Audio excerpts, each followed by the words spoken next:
Hey everybody, my name is Paul Esdin Jr., aka Boy Green. I'm the New York Jets digital reporter for Heavy.com. We're streaming live simultaneously in three different places. The Heavy on Jets Facebook page to over 30,000 New York Jet fans on my YouTube channel. YouTube.com/BoyGreen25, baby. Make sure you like the video and hit subscribe for more juicy New York Jets content. And we're absolutely honored.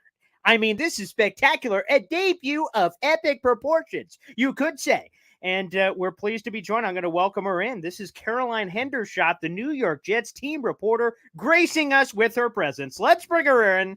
Caroline, welcome to the show, baby.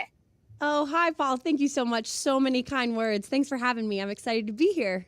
Of course. Well, again, I just bow in royalty here. This is spectacular to have you on the program here. And it's fantastic. It's been great for us. I speak as Jets Nation, the fans and media and everything to, see you with the Jets and the rising star. It's been spectacular, Caroline. I know it's really been fun because last year when I came on, I only had 5 games, I think, left in the regular season. So I only got a small snippet of what the fans are like in season and also just what the schedule is like in season. And then this whole off season and this past season, I got a full blown, like, right close view of it all, and it was amazing. And everyone, the fans, the team, everyone was just so great. So it's been a really fun year and a half. Yeah, I was just about to say, because you have a little bit of that Joe Douglas in you. Like, Joe Douglas joined the Jets back in 2019, like in a weird June-ish time frame. So you joined like kind of mid-season or late to mid-season the year before, correct? Yes, I did. So beginning of December, not 2022, but 2021, I joined at the beginning of December. So I think we roughly had like right around 5 or so games left. And 2 of them were away games and 3 of them were home. So I got to get a taste of what MetLife is like in December. But this year just kind of surpassed it all. I feel like fans and the team were just on another level. So it was a nice intro because it was kind of like, okay, here's what an NFL schedule is like. But now the full season under my belt, it's definitely a different beast, but in a good way, I would say. And I would say, Caroline, a lot of people in the Twitter streets are saying that perhaps the Caroline Hendershot was the best acquisition by the New York Jets over the last couple of years. Some people have said that. I would love to meet those people because if anyone's tooting my horn, I got to be in their fan club as well. But yeah, I've tried to claim that maybe it was me who was the lucky charm to the Jets this year. Not our amazing rookie class or the amazing Sure. coaches. Right. No, not them. It was definitely me. So how was that? I guess being kind of thrown into the pool. That's a bit unique. I know things don't always fit perfectly in place. That okay. I being Caroline Hendershot was acquired right at the beginning of the offseason. Perfect. Now I could just mosey along and do the normal process. You're kind of thrown into the deep end of the pool before you got, as you said, your full offseason this past year, and then the full regular season that just kind of cashed in. So how was that experience for you?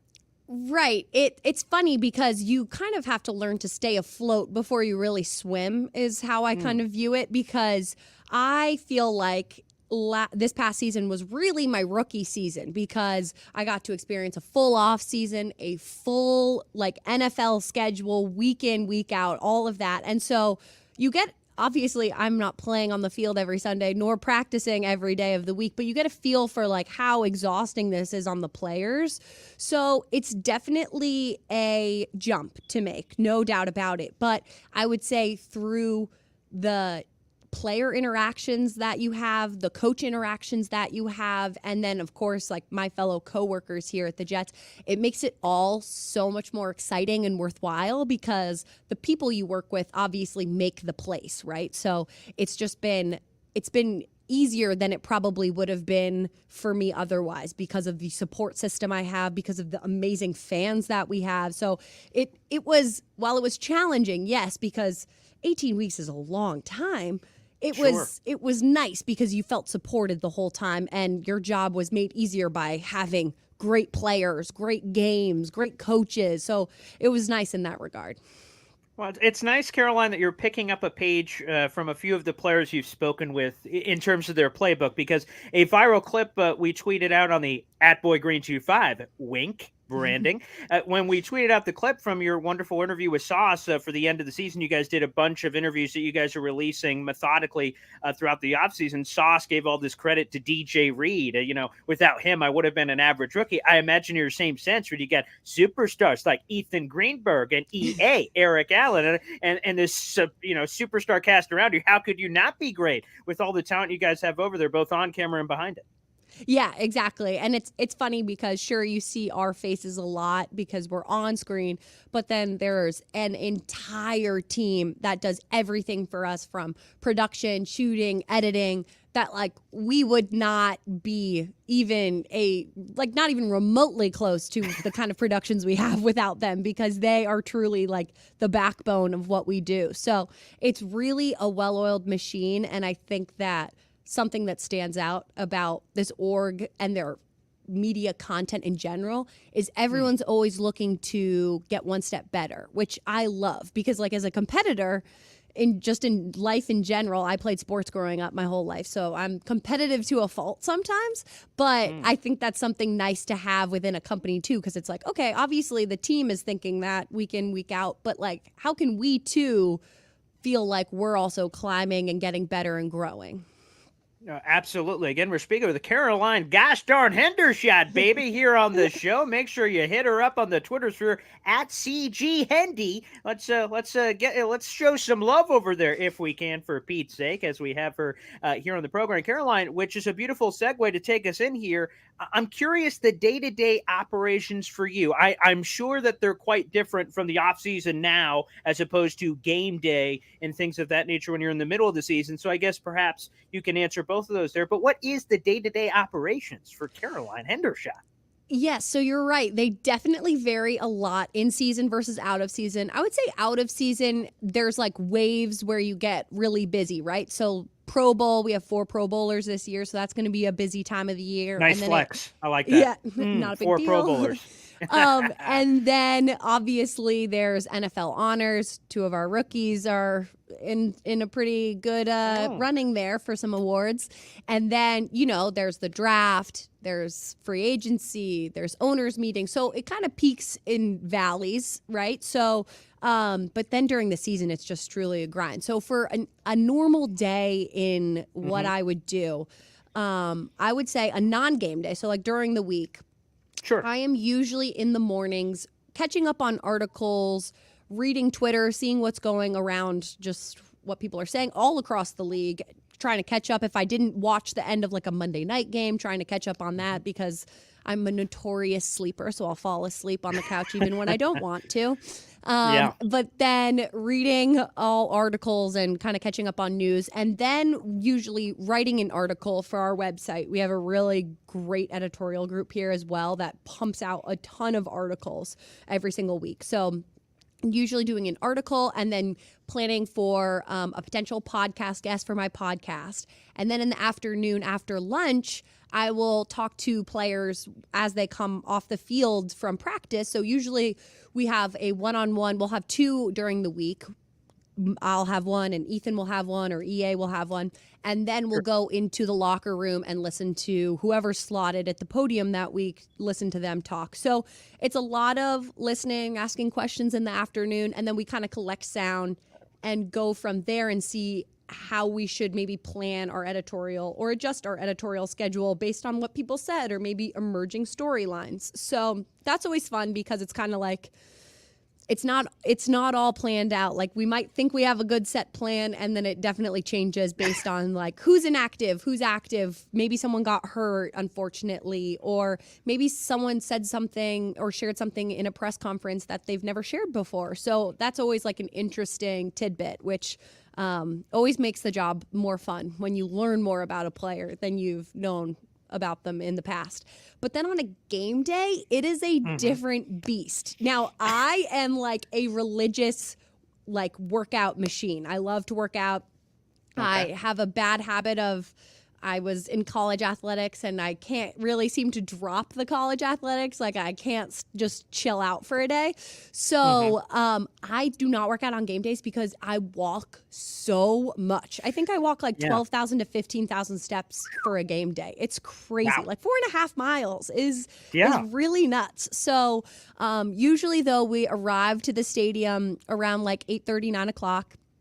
And if it's a home game, and then we will review our notes, prep for pregame central, which is right around 11 o'clock, 11 to 11:30, which is our live shows before the games. So we will prep for that and review notes and whatnot, and then go down to the field, sound checks right around 10:30, check in with our producers and our directors, and then do the live show. And then after the live show, if it's a home game, I go out into the parking lot and try and find fans and ask them some questions for our Snapchat series that we had going this year. So that was always fun, but definitely adds to the step count because that parking lot is far and there's so many different fans, and you want to get them all, but they're all spread out, so it's hard. And then I'll come back in an hour before the game, right around like 12 o'clock if it's a 1 p.m. kick.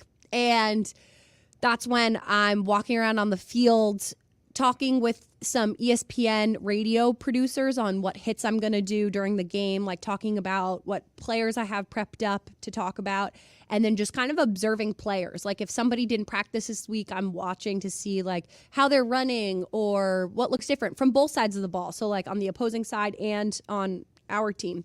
So looking for any of that and just also watching them. I mean, in warm-ups, I feel like they're so loose and just like making crazy catches. Of course, there's crazy catches in the game, but there's obviously no one on the receivers during warm-up. So they're just like jumping in the air like ballerinas and like catching things one-handed, and I'm just always floored. So, and then of course the game happens, and I usually do a couple hits with ESPN radio, giving some insight to who I talked to during the week on the team and what they said about the upcoming matchup, or maybe they have a special connection to that team. So give some insight there. And then after the game, talk to 3 or 4 players usually, and then listen to the locker room and whoever's speaking in the locker room. And then we go back up to the press box and we write some more articles. Yep. And it's a long day. It's usually like 10 to 12 hours because we get there at like 8:30. Sometimes we leave at 8:30. So it's a long day, but it's great because you're in great company. So it makes it fly by. Well, that's amazing, and that's what I want to get into because we've kind of hinted at that you've been this lucky charm for the Jets, and again, I hope I'm speaking to the right people or the right people are listening. Putting a good word, a long-term extension could be in order here to lock you in because again, you're a valuable commodity at this point, and we're talking about all the winning that happened for the Jets. This was a really exciting year. There's a lot of splashes. You've hinted at that rookie class. We've talked about a lot of the winning that was going on, and I gotta imagine, Caroline, it's a lot more fun to talk to these players after a win and while the juices are flowing as opposed to losses. So there was a lot of those kind of moments this year. Right. And I think it's funny because you never think about talking to the side that maybe doesn't win the game because on the national broadcast, they obviously have the star or the quarterback or whoever just had a great game, and they're very happy because they just won. It's definitely hard, and especially when you know these guys and you see how hard they work day in and day out, see them coming off after like close games, and it's just like such a bummer because you feel for them, and especially as someone who's so competitive, I couldn't imagine talking to people after I lost. I think I would be an absolute monster. So I give them all the credit in the world. But yeah, there were some crazy games, like specifically I feel like the Cleveland game it just all unfolded in the last 2 minutes. I remember being on the sideline just with my jaw on the floor being like, what is happening right now? This is insane. And I remember my first question to Garrett Wilson, I was like, what just happened? Just explain that to me because I don't even believe what I just saw with my own eyes. So it was definitely a really special year. And I feel like I almost knew that from the draft, right? Because I got to talk to all of these rookies during the draft, and they are all just, well, one, very humble individuals, which is lovely, but then just such amazing humans. So like on top of being these insane athletes who are just so good at their job, they're just down to earth and genuine and really kind-hearted people. So it made that process even better, and it made me excited being like, wow, this is a young class who's just mature beyond their years. And then, of course, that showed on the field as well. And so it was just exciting to kind of see it from when they were drafted and their dreams really started to become a reality for them, and then to see it flourish all throughout the season.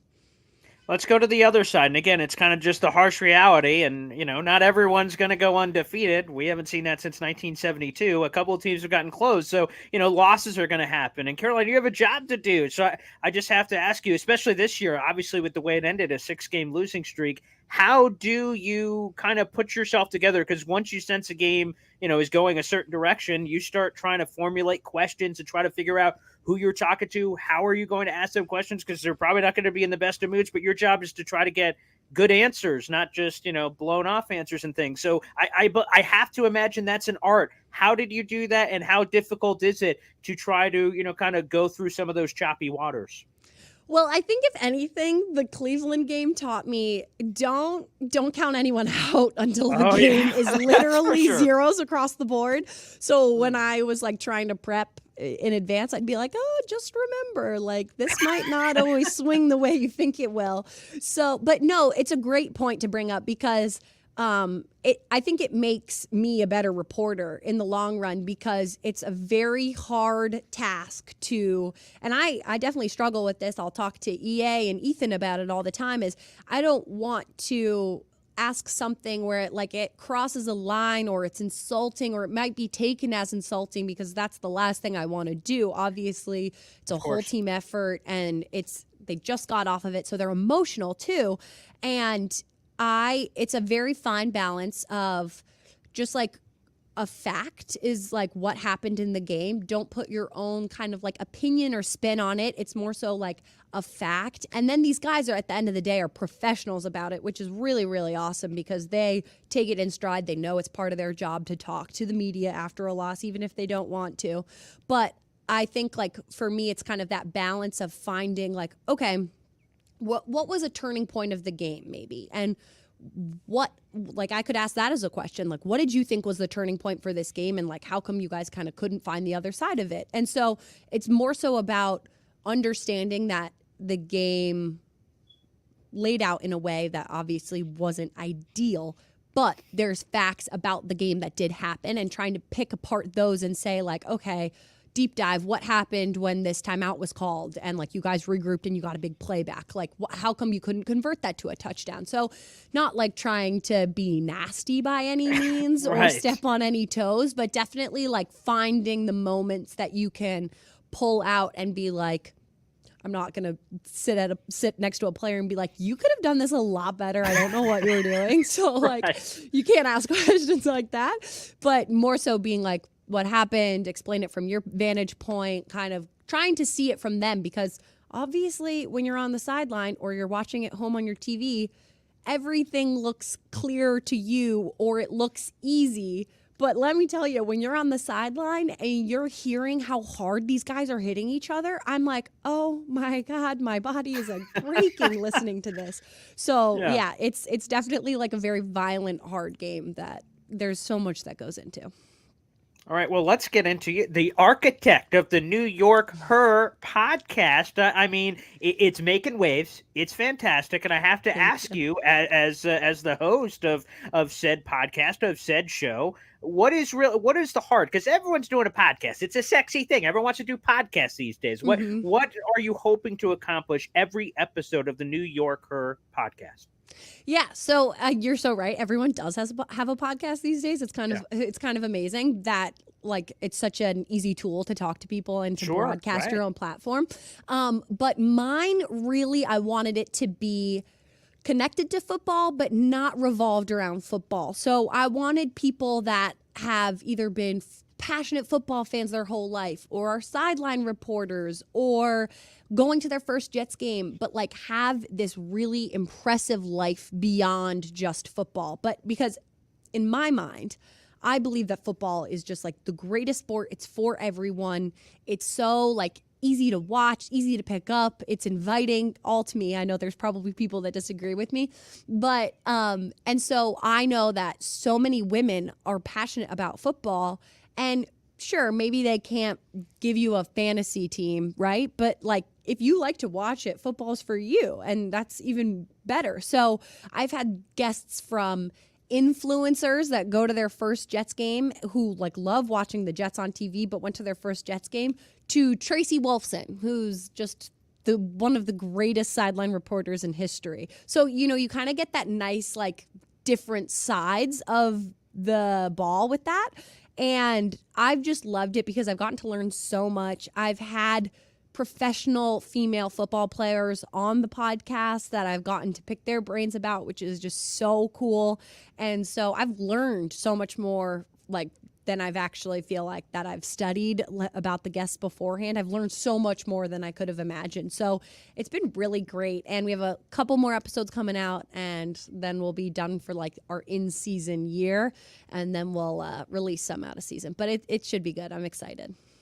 Well, you name dropped her, and she was in the notes, so I have to get to her. Tracy Wolfson. I mean, I have to ask you. First off, I don't think everyone knows the story, so I'd love you to share your origin story, to put it that way, with Tracy Wolfson. You know, that kind of gave you a taste of what maybe you wanted to do with your career. Then, you know, a little while later to then run into her on the sideline. Then, as you said, to have her on the New Yorker podcast, your podcast, Tracy Wolfson. I mean, awestruck. Wow. I mean, walk us through. And of course, again, like I said, for everyone who does not know your story with Tracy Wolfson, which may have sparked all of this. Yeah, so it's so funny because, first of all, let me just start out with Tracy Wolfson is the greatest human you will ever meet. I know I'm saying greatest human a lot right now on this podcast, but I know a lot of great humans. So, but no, she is seriously the kindest, most professional, so diligent, so great at her job. She is just a trailblazer, and I'm so lucky to know her on a personal level. So my junior year at the University of Michigan, I was on the rowing team there, and I suffered a really bad back injury that put me out of the sport for like 3 months. I was rehabbing. Wow. I had like a cyst in my spine that had to get a steroid shot into it, and so I had to rehab for a while. So it was the fall of my junior year, and the University of Michigan Athletics put out a email/flyer about how Tracy Wolfson, the CBS lead reporter and NFL reporter, sideline reporter, was doing a shadow ship immersion trip for a weekend. And I had never thought about really life outside of rowing, because when you're in college, everything is so close to you and you're just so focused on what's at hand. But my sophomore year, I knew I started needing to like kind of branch out and doing other things. So I joined some clubs, and one of which was Wolverine Women. It was an all-female sports talk show based out of our like local TV for our school. So I was doing that, and I remember asking one of the older girls on the show, and it's hilarious because it's Danny Rogers, who's with the Lions right now. She's the Lions reporter.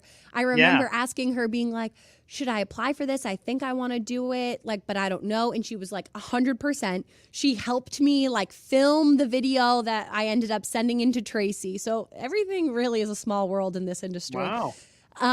But I sent it in, and it was only for athletes at the time. I think she kind of rotates athletes one year, and then it's open up to like all communication majors other years. Yeah. And so kind of flip-flopped. And the first year she did it was open to athletes. And I was like, this is kind of the perfect time to do it because I'm not rowing. I can't really row. I'm not missing anything. So I talked to my coach about it. I was like, I don't even know if I'm going to get it, but I'm going to apply. Is that okay? And he was like, totally. That sounds great. Whatever. Yep. I don't think anyone expected me to get it. And then they surprised me, and they were like, you got it. You're going to Buffalo. You're going to shadow Tracy. It's going to be great. And I was like, okay, amazing.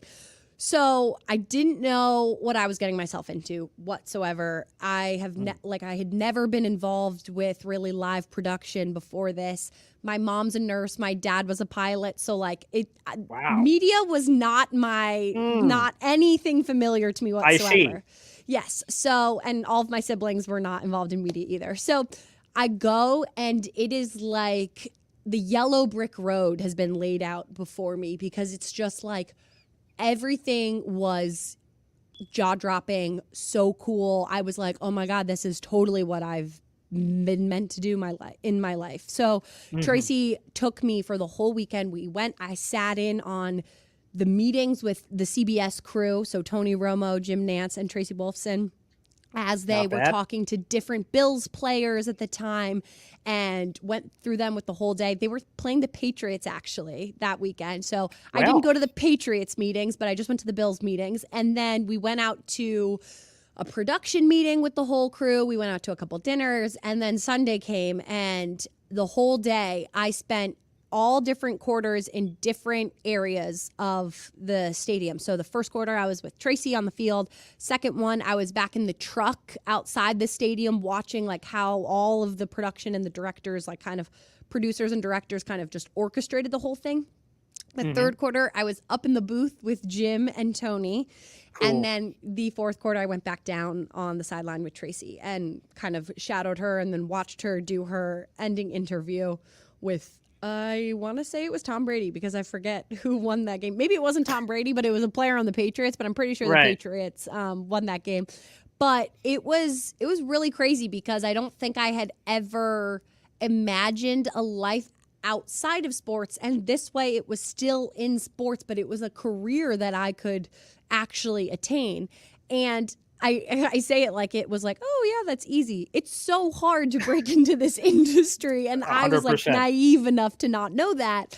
So that was definitely a challenge coming out of college. But I just remember that immersion trip so vividly. And then flash forward to this year, we're playing in Buffalo, and they are on the call, which I texted Tracy being like, I did not realize that you guys were on the call, because I think I like looked it up like Friday late night or like Saturday morning or something. And I texted her being like, are you going? Like, please tell me you'll be there. She's like, of course I'm going to be there. Are you going to be there? And I was like, yes. So we met in the hotel after they were done interviewing some of the Jets players for their broadcast. And Tracy is also like so small. I think she's like 5'2", and I'm 5'11", so I am just so tall. And she saw me and she was like, I forgot how tall you were. I was like, I forgot how small you were. So it was so nice to see her again. And then we had some like kind of weird weather in Buffalo. It was like raining and snowing, but it was so great nonetheless. And it was really just like a full circle moment where you kind of look back and you're like, wow, at one point in time, I never thought that this would be possible, because you just kind of get really bummed when you get told no a lot in your career hunt. Right. And you think of these moments, and I was like, wow, this is so special. And I'm so, so lucky that this like is my life, and that I know these incredible people in the industry. So it was just a really surreal moment for me. So with that being said, Caroline, I mean, obviously you've got your feet more than wet now at this point, being with the Jets. Is this where you want to be? And I know that's always a weird question to ask when you're in the middle of a job. Of course, I want to be here forever. But like, is this like what you like doing? Because again, it seems like you wear a lot of different hats with the Jets, doing a lot of different things. Is this it? You could see yourself doing this forever? Do you have higher aspirations in this? What's kind of the plan for you? I think like this is the greatest fit for me right now in where I am in my career and where I like possibly want to be. Obviously, like I want to shoot for the stars, right? And like I'd love to be someone like Tracy Wolfson, but I think at my core, talking with players and getting to know them is just like so special to me, because I love people. I always tell people I could talk to a wall if you weren't paying attention to me, because I could talk forever. But getting to know people and what makes them tick and why they're passionate and who they are at their core is like so interesting to me. So I think as a team reporter, it's even more special because you get all this access to these players where you know them so well. You see them 24/7. You travel with them. Like they know you, you know them. So it's like it's funny because someone who's a fan might be like passing them on the street and like freak out. If I were passing, let's say, who knows, like Garrett Wilson on the street, I'd be like, oh, hey, Garrett, what's up? Like very casual because I feel like I see him every day all the time. Yeah, but sure. to someone else, he's their like idol and their superstar, which is so cool and so exciting. So it's so nice getting to know these guys on such like a personal level and to be like close to the team.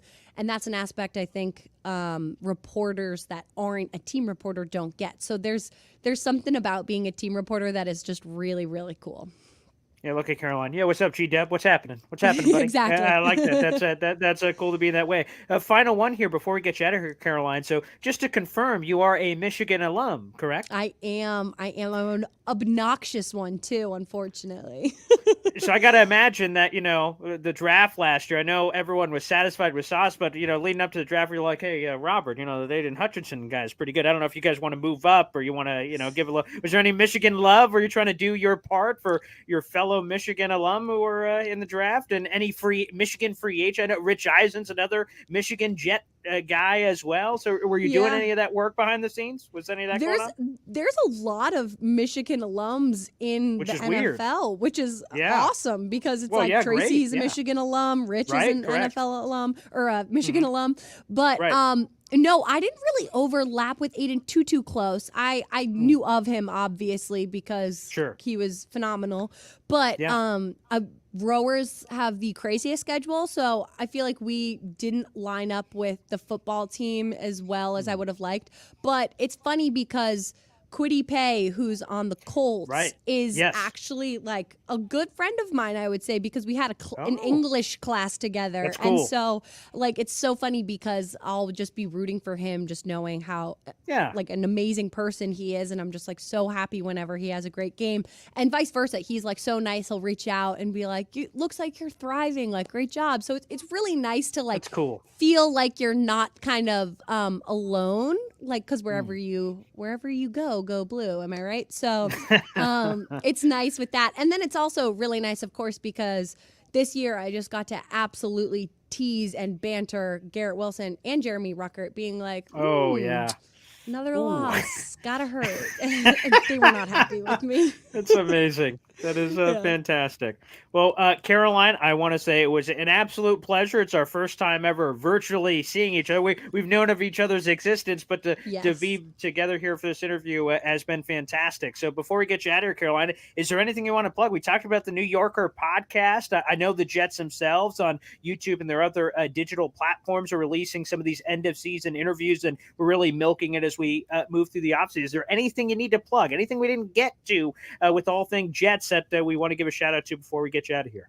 I would just say, like, keep an eye, if you're not like actively on the Jets website, keep an eye out for it because there's really great stuff and there's so much work that goes into it. And there's obviously, I'm a people person at my heart, but there's so many amazing people that work on the website and that are so passionate about it and make it as good as it is. So there's a lot of great articles that you can read. It's like such interesting nuggets about the players and whatnot. And then there's, of course, great interviews by EA, Ethan, myself, and so it's just really special. And then, of course, One Jets Drive is like awesome, and you get a behind-the-scenes look at everything. Yeah, so it's awesome, and it's all on the website. So it's loaded with great stuff if you don't go there already. So if you haven't, check it out.